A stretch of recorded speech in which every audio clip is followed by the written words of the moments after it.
1 year ago, 9-year-old Shjon Brown died in a snow machine accident at the Arctic Man in the Hoodoo Mountains.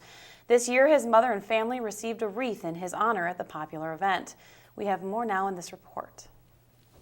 Mother calls it Flat Shjon, and she says it makes her feel better being able to bring him wherever she goes.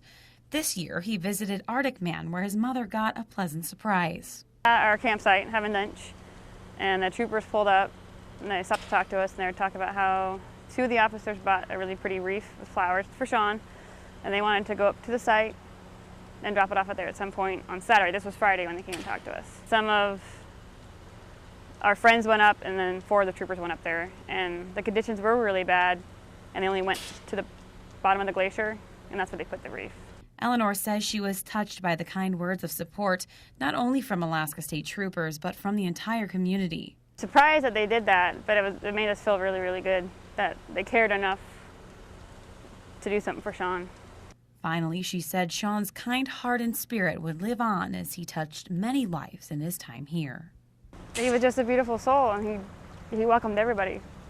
He had no enemies, and he didn't hate anybody. He wanted to be everybody's friend, and he wanted to do anything he could for everybody. He was such a nice little boy.